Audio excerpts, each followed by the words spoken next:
नमस्कार दोस्तों, स्वागत है आपका अपने प्लेटफॉर्म एनसीईआरटी बाय विक्रम पर। आज हम सोल्व करेंगे हमारी एक्सरसाइज नंबर 5.1। तो एक्सरसाइज स्टार्ट करने से पहले कुछ जानकारी है जो आपके लिए महत्वपूर्ण है। सबसे पहले ये कि मैंने इस चैप्टर की आपको 2 क्लासेस पहले करवा दी है, जिसमें मैंने आपको एक क्लास में बेसिक कंसेप्ट करवाए हैं और दूसरी क्लास में मैंने इसके आपको एग्जाम्पल करवाए हैं। तो प्लीज़ एक बार आप इस क्लास को देखने से पहले या फिर बाद में उन दोनों क्लासेस को ज़रूर देख लेना, क्योंकि दोनों क्लासेस आपके लिए बहुत महत्वपूर्ण है। जो आपके एमसीक्यूज पूछे जाएंगे उन्हीं क्लासेस से आपसे पूछे जाएंगे, बेसिक कंसेप्ट से आपसे पूछे जाएंगे। पहली इंफॉर्मेशन ये, और दूसरी इंफॉर्मेशन आपकी ये है कि जो क्लास 10 के विद्यार्थी कह रहे थे कि सर ये आपका जो मेन चैनल है हमारा एनसीईआरटी बाय विक्रम, इस पे सभी क्लासेस की बहुत ज़्यादा प्लेलिस्ट हो गई है, तो हमारे लिए अलग से प्लेटफॉर्म बना दीजिए। तो आपके लिए अलग से प्लेटफॉर्म बना दिया गया है एनसीईआरटी बाय विक्रम क्लास 10। जैसे ही आप यूट्यूब चैनल सर्च करेंगे आपके सामने यूट्यूब चैनल आ जाएगा और उस चैनल के प्लेलिस्ट में सिर्फ आपको 10वीं क्लास के सब्जेक्ट मिलेंगे। तो आप कोई भी विषय वहाँ से पढ़ सकते हैं और मैथ का कोई भी चैप्टर आप पहले वीडियो से आपको देखना है। यदि आप देख रहे हैं कोई भी चैप्टर भी, अगर कोई टॉपिक समझ में नहीं आता है तो आप कमेंट करके पूछ सकते हैं कि सर हमें ये समझ में नहीं आया, तो आपका प्रत्येक कमेंट का जवाब दिया जाएगा। अब हम लौटते हैं हमारी एक्सरसाइज की तरफ। आपकी मैंने शुरुआती 1-2 मिनट वेस्ट की, तो इसके लिए मैं आपसे माफ़ी चाहूँगा। तो चलिए शुरुआत करते हैं। तो आपको क्या दिया यहाँ पे, निम्नलिखित स्थितियों में किन स्थितियों में संबंध संख्याएं की सूची एपी है भी। आपको क्या है, ये स्टेटमेंट दी हुई है भी, ठीक है।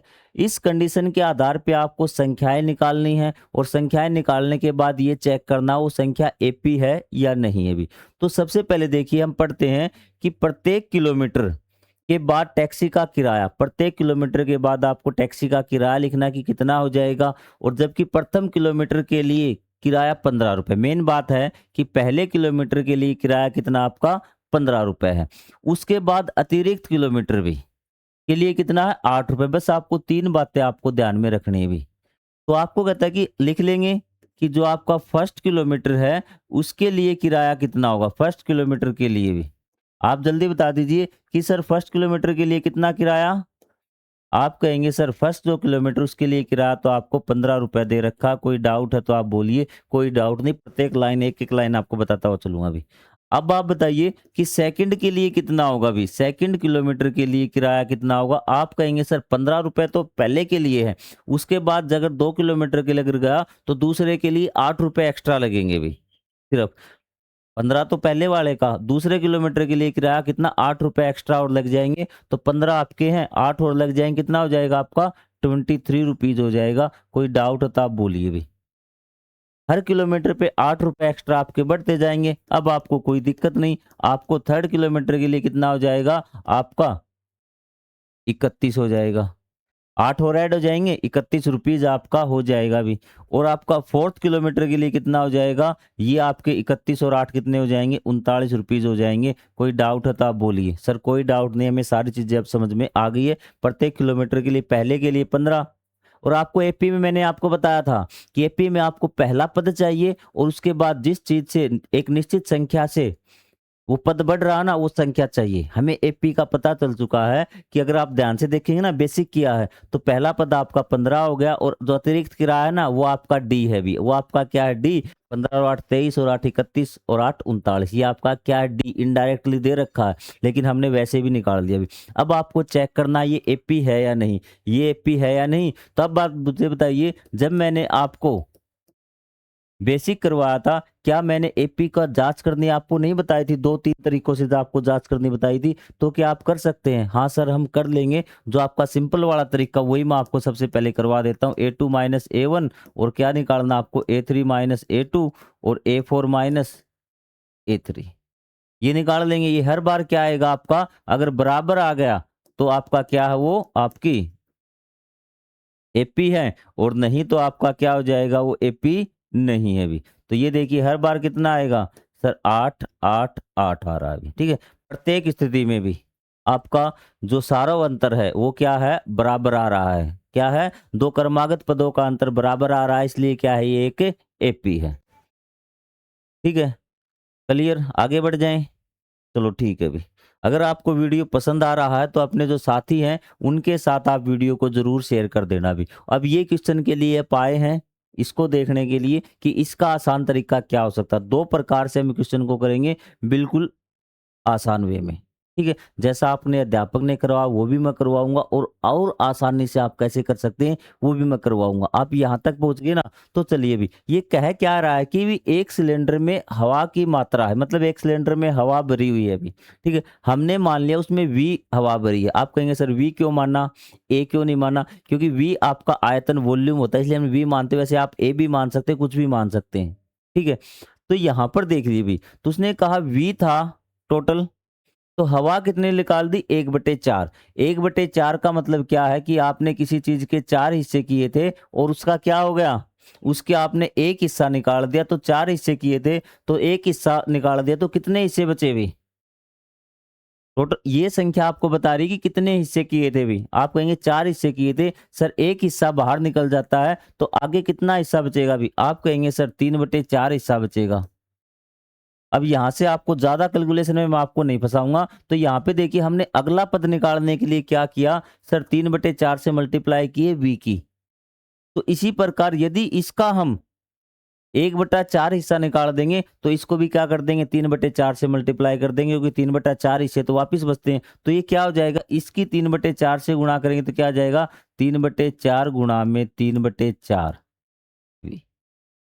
आ गया, कोई दिक्कत नहीं। और कई क्या लिख देते हैं जो अध्यापक, मैं तीनों आपको बता दूंगा, अलग अलग प्रकार से हो सकता है। किसी हमारा जो साथी अध्यापक गण है उसने इस प्रकार लिखवा दिया हो v = 3/4 v, और इसको लिखवा दिया हो 3 3 9 9/4 v। या फिर एक ऐसा साथी अध्यापक भी हो सकता है कि उसने ऐसे लिखवा दिया हो 3v/4 और ये 3 का स्क्वायर कर दिया हो भी अपॉन में 4 का स्क्वायर।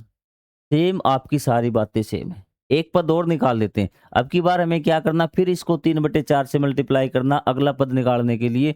तो ये आपका 3/4 गुणा में 3/4 सॉरी गुणा में आएगा 3/4 और ये भी क्लियर है, कोई दिक्कत नहीं, कोई दिक्कत नहीं है सर। यहाँ पे क्या आ जाएगा फिर आपको 3 से गुण 3 3 9 3 27, 27 v अपॉन में 4 चौके 16 चौके 64, और यहाँ पे वो लिख देता है 3 का क्यूब अपॉन में 4 का क्यूब और ये v।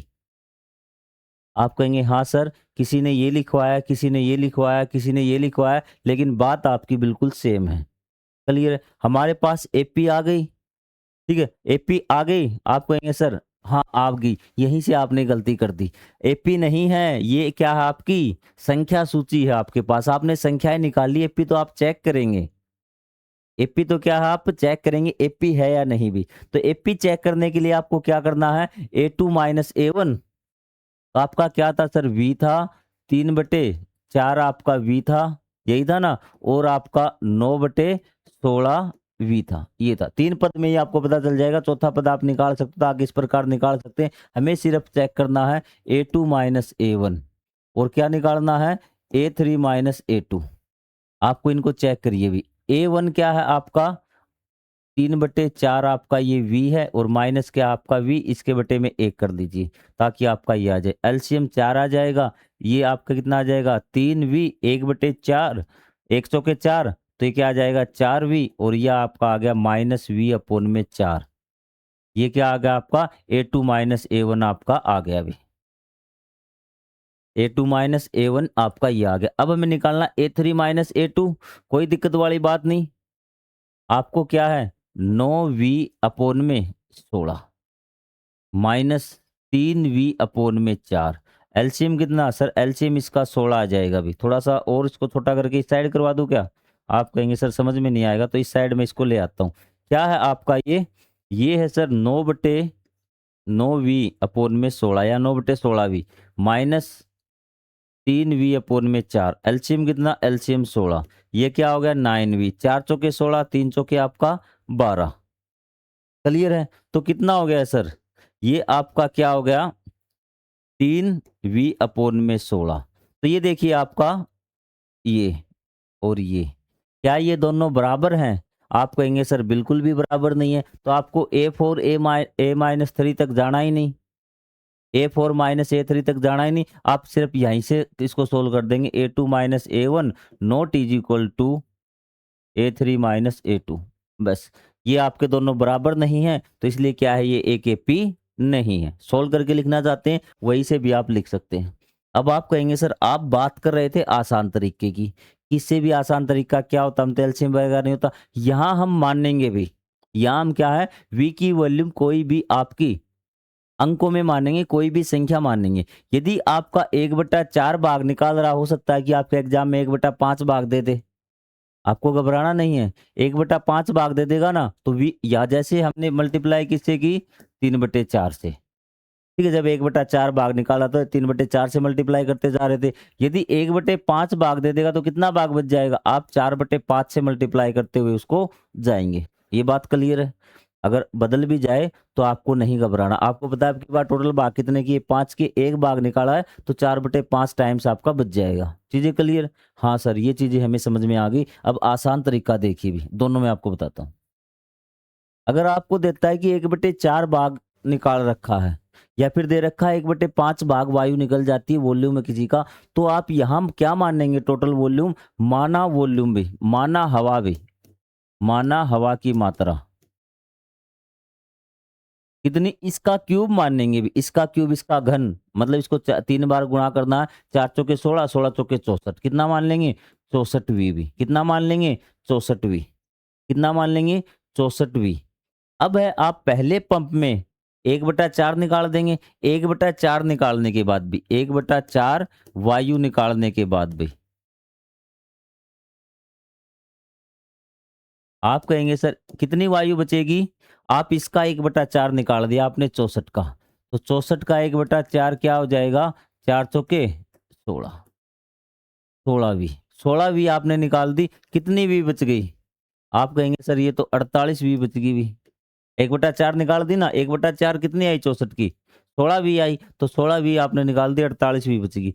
फिर आपने दोबारा 1/4 दोबारा आप वायु निकालने के बाद कितना, अब की बार इसका 1/4 निकालेंगे, यह काम आपको रफ में करना है, गुणा में 1/4, ये भी कर देना है। ये कितना हो जाएगा 12, तो ये आ जाएगा आपका 12वीं आपने निकाल दिया। 12वीं निकालने के बाद कितना बचा, 48 था, 48 में से 12 गए, आप कहेंगे सर 36वीं बच गया, कितना बच गया, 36वीं बच गया। आपके पास 3 आ चुके ना, 3 को ही चेक कर लीजिए, आपको ज्यादा को जानने की आवश्यकता नहीं है। तो ये आपका क्या बन गया, 64वीं और आपका 48वीं और आपका 36वीं। आप चेक करना, A2 माइनस A1 कितना आएगा, A2 माइनस A1 आया आपका 48वीं माइनस 64वीं, यही आया। तो क्या आया, -16वीं, क्या आ गया, -16वीं। कोई डाउट नहीं हुआ। अब फिर आपका A3 minus A2, A3 minus A2 क्या आया सर, A3 हमारा कितना था, 36 था, V और माइनस आपका ये था आपका 36वीं और माइनस आपका 48वीं, कितना आया, माइनस का 12वीं। आप बताइए क्या A2 माइनस A1 और A3 माइनस A2 बराबर आया, नहीं सर, ये माइनस का 16वीं है, ये माइनस का 12वीं है, दोनों वी नहीं है, तो ये हमारी एक AP नहीं है। आया मजा, हुआ ना आसान तरीका। और जब आप एक क्वेश्चन कंप्लीट मैं करवा दूं, आप एक बार खुद से निकाल के देख लिया करो भी। यदि आपको 1/5 भाग दे देगा तब आप क्या करेंगे, 1/5 भाग दे देंगे तो आपको टेंशन नहीं लेना। अब की बार कितना मानेंगे आप, अब की बार मानेंगे आप 5 का क्यूब, 5 का घन कितना होता है, 5 5 25, 25 पंजे 125 मान लेंगे भी, कितना मान लेंगे, 125वीं, कितना मान लेंगे, 125वीं, 125वीं। तो इसका हर बार क्या निकालेंगे, 1/5 हिस्सा। जब आप स्टार्टिंग में आपको 125वीं था, जब इसका 1/5 हिस्सा निकाल देंगे ना तो कितना बच जाएगा, 125 का होता है 5वां हिस्सा आपका 25, 100वीं बच जाएगा, कितना भी 100वीं। फिर इसका 1/5 हिस्सा कितना होता है, 20 होता है, तो आपका कितना बच जाएगा, 80वीं। आप चेक कर लीजिए क्या ये एक AP है, नहीं सर, बिल्कुल भी एक AP नहीं है। चीजें क्लियर। हाँ सर, अब तो हम रगड़ देंगे चाहे कैसा भी क्वेश्चन आ जाए। क्लियर। अब यहाँ पे आ गया जी भी। अब ये कुएं वाला आपका भी, सॉरी ये क्वेश्चन आपका बीच में रह गया जो आपको करवाना था, वी वाला हो गया ना, हाँ यही आएगा भी आपका। यहाँ पे देखिए एक कुआं खोदने में आई लागत भी, एक कुआं खोद रहे हैं तो पहले के लिए कह रहा है इसने 150 मीटर लगेंगे और अगले के लिए 50 रुपए बढ़ जाएगी। तो आपको देखना बेसिक वाले बच्चे भी।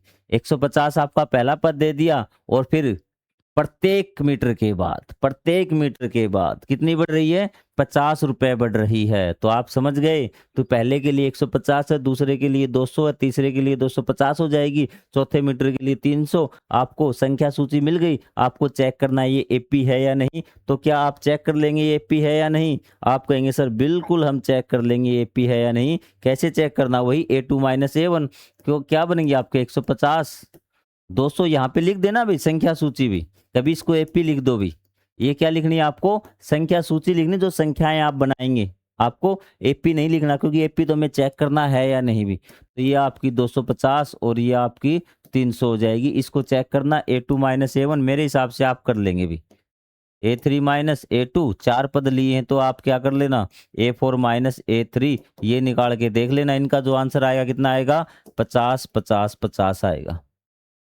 क्लियर बात, चीज सर हमें समझ में आ गई है ये भी। अब एक और क्वेश्चन जो आपको परेशान करता है, वो और मैं आपको आसान तरीके से करवाने की कोशिश करता हूं भी।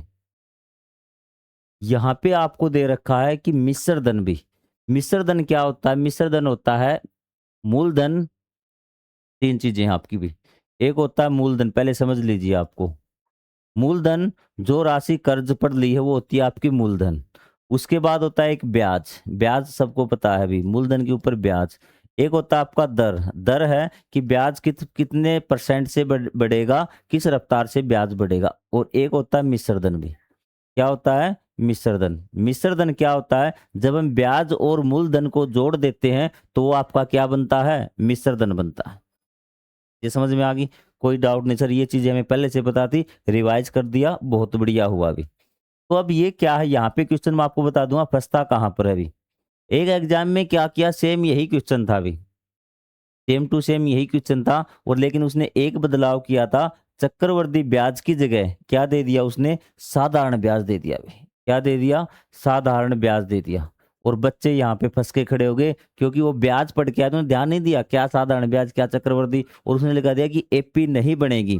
तो एक बात अपने दिमाग में डाल लीजिए कि यदि साधारण ब्याज आ जाए तो एपी बनेगी भी, अगर चक्रवर्ती ब्याज आ जाए तो एपी नहीं बनेगी। अब आपके मन में क्वेश्चन, सर साधारण ब्याज क्या होता है और चक्रवर्ती ब्याज क्या होता है, दोनों में अंतर स्पष्ट कर लीजिए पहले भी, ठीक है। तो आपको ये अंतर स्पष्ट करवाता हूं मैं। ये हमारा कोई ए व्यक्ति है जिसने लिए आपके कितने, 100 रुपए भी, कितने, 100 रुपए। और ब्याज कैसा है इसका, ब्याज हम चक्रवर्ती लगाएंगे इसका भी, ठीक है। और ये आपका बी है, इसने 100 रुपए उधार लिए या फिर दिए, कर्जवान हो गया, और ब्याज कौन सा इसका, साधारण में। क्या है, साधारण। जो दर है इसकी भी 10% है और इसकी भी क्या है, 10%। अभी तक कोई डिफरेंस नहीं, कोई डिफरेंस नहीं सर। एक साल बाद ये है आपका कर्ज, इस पे कितना होगा सर, ये है 1 वर्ष बाद, 1 वर्ष बाद, ठीक है। यहां पे हम लिखेंगे कि कितना उस पे कर्ज हो जाएगा। सर 100 रुपए थे, 10% की दर से ब्याज लगा, तो 10 रुपए तो कितना हो गया उसका, ब्याज हो गया। पुराने वाला कर्ज कितना, 100 रुपए, वो कर्ज कितना कर्ज हो गया 1 वर्ष, 100 तो पुराने लिए तो वो तो दिए ही नहीं, 100 का 100 है, हाँ सर। फिर ब्याज भी बढ़ जाएगा, ब्याज बढ़ जाएगा कितना, 10% कितना होता है 10, तो कितना होगा इस पे कर्ज, 110। कितना हो गया, 110। बिल्कुल सही बात है सर आपकी, बिल्कुल। इस पे कर्ज कितना हुआ भाई साहब, आप कहेंगे सर क्या कर्ज होना था, 100 रुपए तो इसने पीछे वाले लिए थे और 10 रुपए इसके ब्याज के हो गए, तो इस पे भी कर्ज कितना हो गया, इस पे कर्ज हो गया आपका कितना, 110।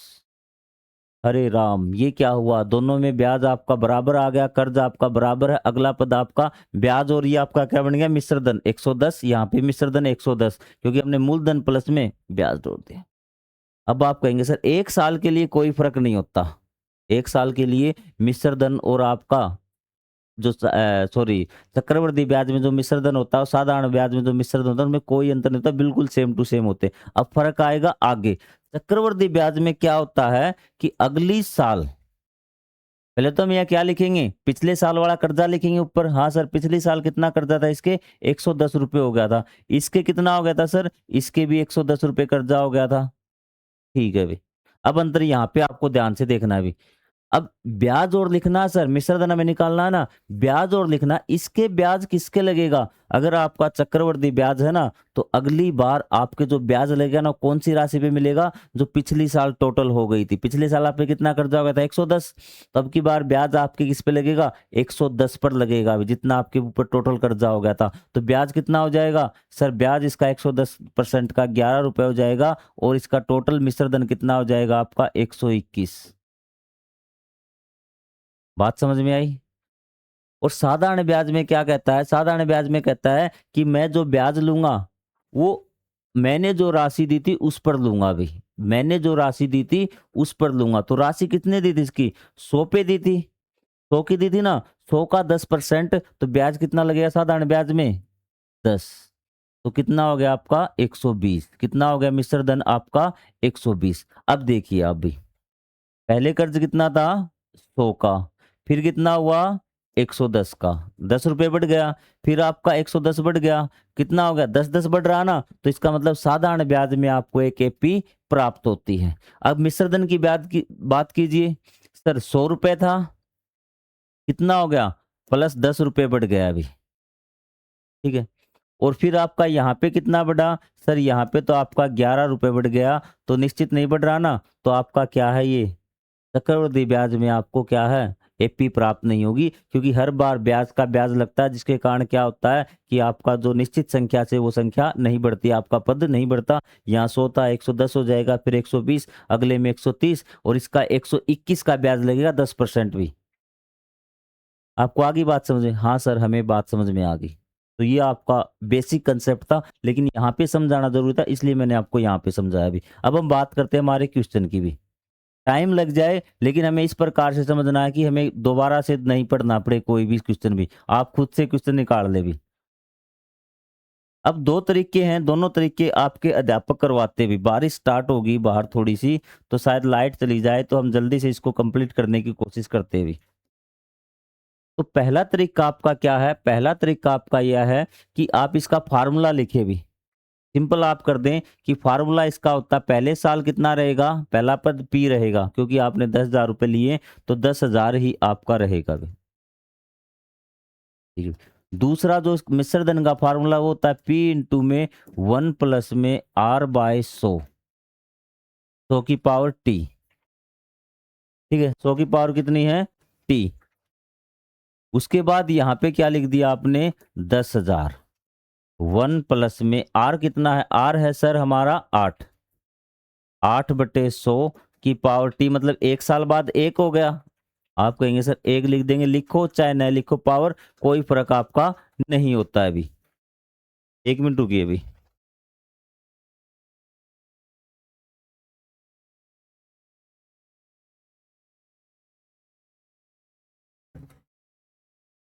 अब आपको क्या देखना है कि यहाँ पर आपने ऐसा लिख दिया, कोई डाउट नहीं। बाहर से शायद आपको भी बारिश की आवाज आ रही टुक टुक टुक करके, इसलिए मैंने गेट बंद किया।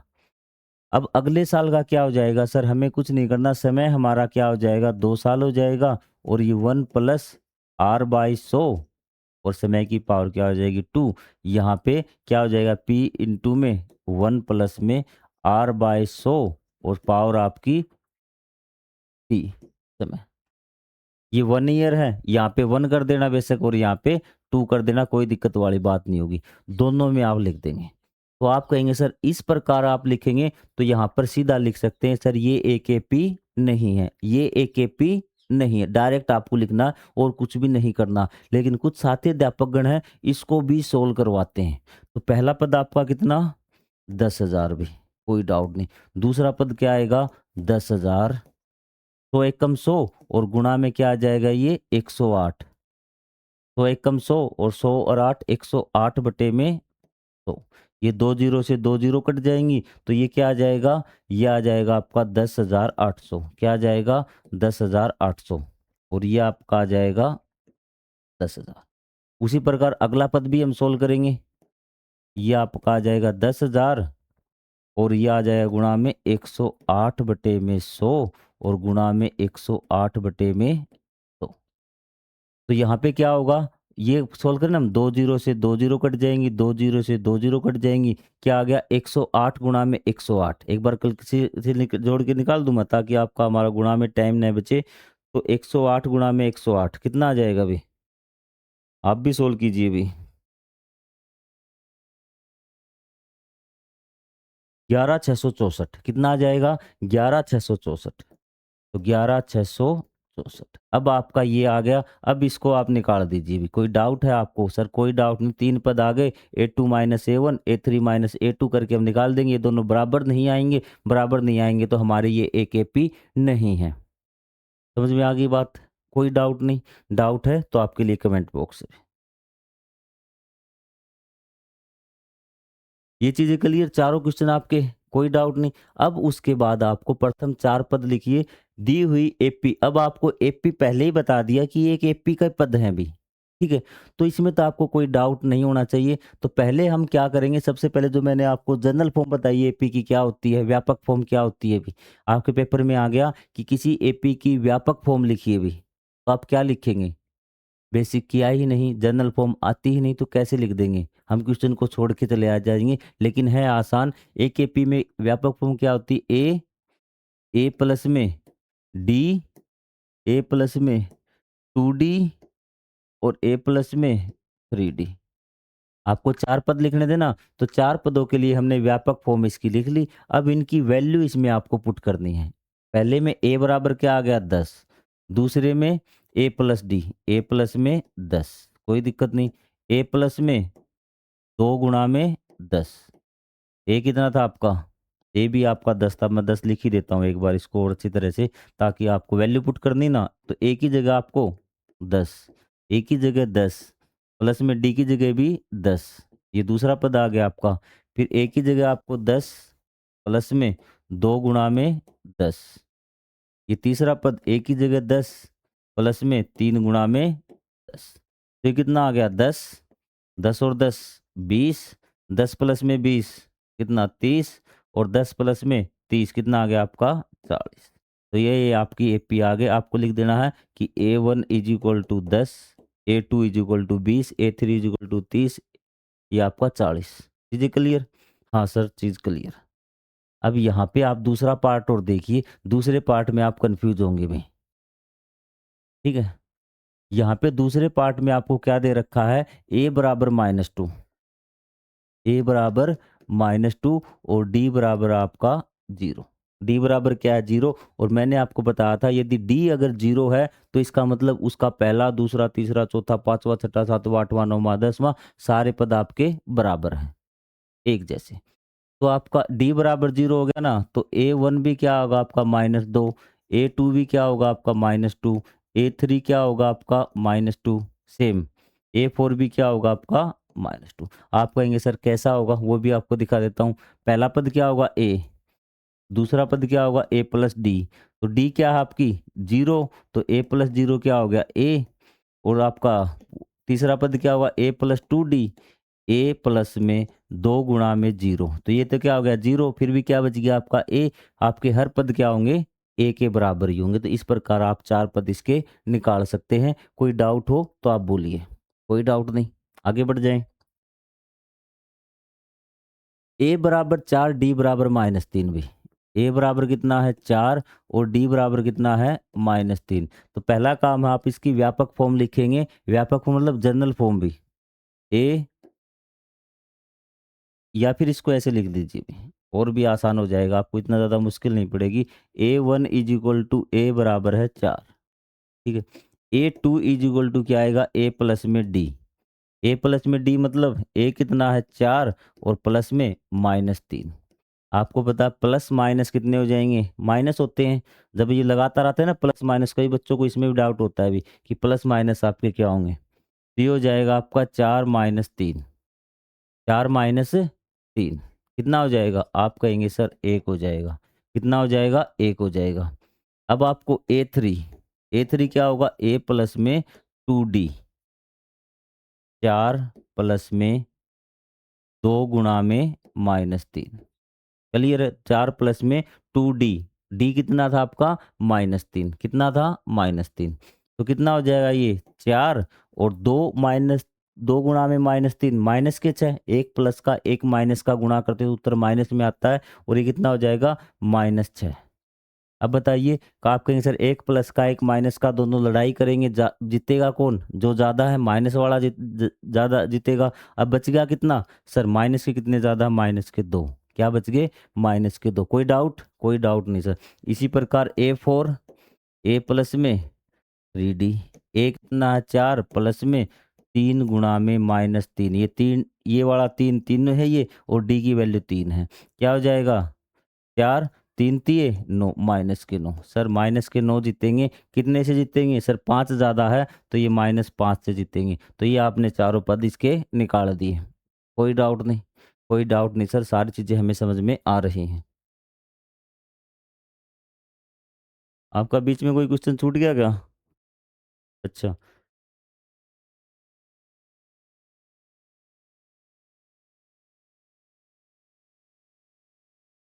अच्छा, ये क्वेश्चन रह गया एक आपका। सही है, सही है। Sorry, sorry.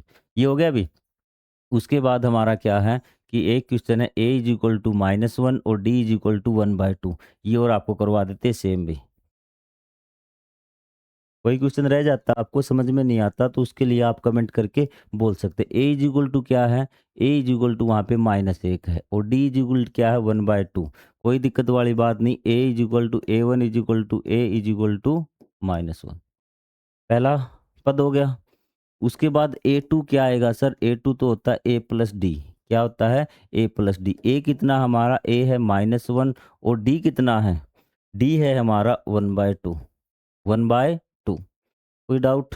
कोई डाउट नहीं है सर। अब हम इसके बटे में 1 कर लेंगे और एलसीएम लेके इसको आराम से निकाल लेंगे। निकाले एलसीएम लेके। एलसीएम कितना आ जाएगा इसका? 2 आ जाएगा। 1 दूनी 2 और ये क्या हो जाएंगे आपके? -2। 1 दूनी 2 और -1 को 2 से गुणा करें क्या आएगा? -2 प्लस में 1। तो कितना आ गया? -2 और प्लस का 1। कौन जीतेगा सर? माइनस वाला जीतेगा। माइनस वाले ज़्यादा ना, कितने से जीतेगा सर? -1/2। तो अगला पद क्या आ गया? -1/2। क्या आ गया? -1/2। कोई डाउट आपको? कोई डाउट नहीं सर। फिर A3 क्या आएगा? A3 आएगा सर A प्लस में 2D। A प्लस में 2D क्या आएगा यहाँ पर? A की वैल्यू यहाँ पे करवा दूँ क्या? इसको हम यहाँ ले जाते हैं, यहाँ हमारे पास स्पेस है एक बार बोर्ड पे भी। A कितना सर? A तो -1 है सर।